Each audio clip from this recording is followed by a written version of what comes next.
বাংলাদেশের সঙ্গে অর্থনৈতিক কর্মকাণ্ড সম্প্রসারণ, প্রাতিষ্ঠানিক সক্ষমতা বৃদ্ধি, মানবাধিকার সমুন্নত রাখা এবং জলবায়ু পরিবর্তনের ঝুঁকি মোকাবিলায় সহায়তা করতে প্রতিশ্রুতিবদ্ধ মার্কিন যুক্তরাষ্ট্র।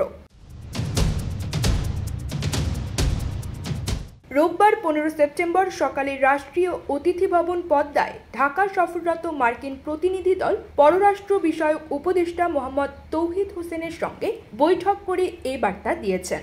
বৈঠকে মার্কিন প্রতিনিধি দলের নেতৃত্বে ছিলেন যুক্তরাষ্ট্রের প্রধান রাজস্ব দপ্তরের ডেপুটি আন্ডার সেক্রেটারি ব্রেন্ট নেইম্যান। বৈঠকে উপস্থিত ছিলেন যুক্তরাষ্ট্রের দক্ষিণ ও মধ্য এশিয়া বিষয়ক সহকারী পররাষ্ট্রমন্ত্রী ডোনাল্ড লু।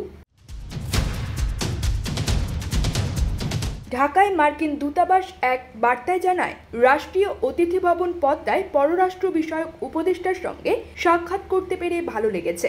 আমরা আমাদের অংশীদার বাংলাদেশের সঙ্গে অর্থনৈতিক কর্মকাণ্ড সম্প্রসারণ, প্রাতিষ্ঠানিক সক্ষমতা বৃদ্ধি, মানবাধিকার সমুন্নত রাখা এবং জলবায়ু পরিবর্তনের ঝুঁকি মোকাবিলায় সহায়তা করতে প্রতিশ্রুতিবদ্ধ।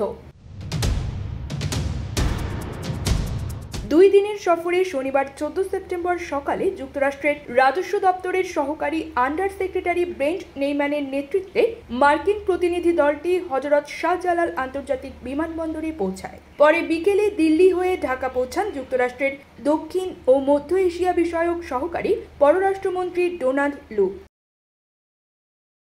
News desk NL24।